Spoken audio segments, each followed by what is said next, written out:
Hanggat may natitirang atay, tuloy ang tagay. Hanggat kaya mong uminom, uminom ka. Kahit na hindi na kaya ng katawan mo, uminom ka pa rin. Tuloy ang tagay, kaibigan. Drink moderately ay moderately pala. Kampay, kaibigan, kampay. Huwag kang titigil. Hanggat hindi ka nakakaihi sa short mo, uminom ka. Hanggat hindi ka nakakaihi sa lababo, uminom ka. Hanggat sa hindi ka nakakatulog sa CR nyo, uminom ka ng uminom. Hanggat sa hindi mo nasusukahan yung bedsheet nyo, uminom ka ng uminom para palayasin ka na sa bahay nyo. At kapag pinalayas ka na sa bahay nyo, uminom ka pa rin. Uminom ka pa rin ng uminom.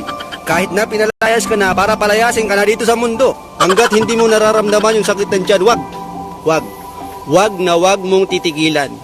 Bago mo tigilan, paghuli na ang lahat. Pag hinahirapan ka na mag-ihi, yan.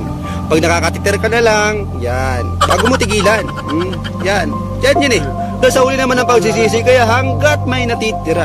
Hanggat may natitirang atay, tuloy ang tagay. Hanggat kaya mong uminom, uminom ka. Kahit na hindi na kaya ng katawan mo, uminom ka pa rin. Tuloy ang tagay, kaibigan. Drink moderately ay moderately pala. Kampay, kaibigan, kampay. Huwag kang titigil. Hanggat hindi ka nakakaihi sa short mo, uminom ka. Hanggat hindi ka nakakaihi sa lababo, uminom ka. Hanggat sa hindi ka nakakatulog sa CR nyo, uminom ka ng uminom. Hanggat sa hindi mo nasusukahan yung bedsheet nyo, uminom ka ng uminom para palayasin ka na sa bahay nyo. At kapag pinalayas ka na sa bahay nyo, uminom ka pa rin. Uminom ka pa rin ng uminom.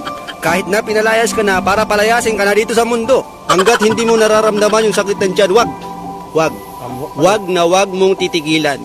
Bago mo tigilan, paghuli na ang lahat. Pag hinahirapan ka na mag-ihi,